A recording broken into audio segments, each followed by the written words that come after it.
Today we are going to learn how to add, subtract, multiply, and divide equations that have fractions in them.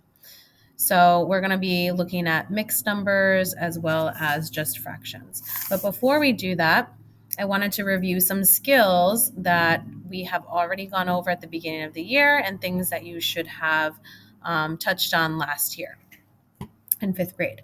So one of the things we need to remember how to do is make a mixed number an improper fraction. Okay, so here I have an example of 2 3/5. I have to make this mixed number an improper fraction. So the way that I do that is this little swoop. I have to multiply the denominator by the whole number. 5 times 2 is 10.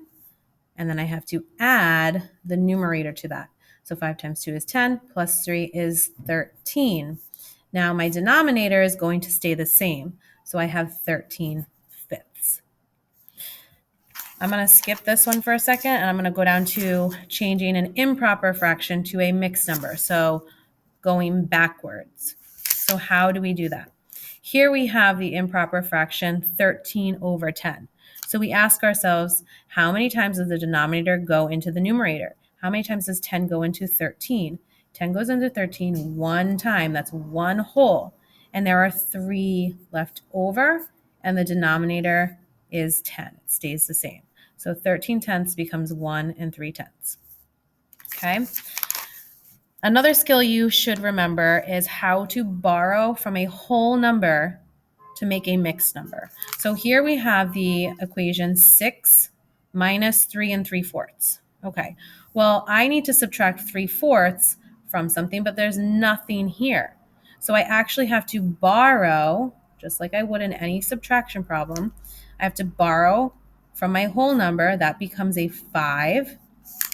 And if I'm using the denominator 4, how do I make one whole a fraction with the denominator 4? All I have to do is put a 4 on top of it. So I'm going to make 4/4 as my whole that I borrowed. So now I can go ahead and subtract this. What is 4/4 minus 3/4? 4 minus 3 is 1, and my denominator stays the same. And now I can subtract the whole numbers. 5 minus 3 is 2. So my answer is 2 1/4. So you have to remember how to borrow from a whole number to make a fraction. Okay. The other thing you need to remember how to do is add and subtract fractions. This is different from multiplication. Multiplication, we just multiply straight across. We don't have to do anything with our denominators.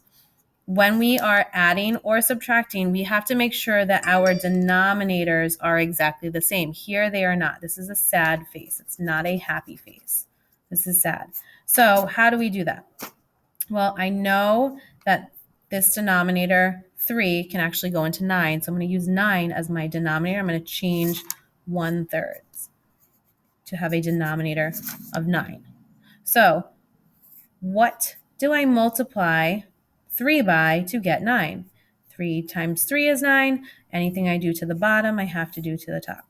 So 1 times 3 is 3.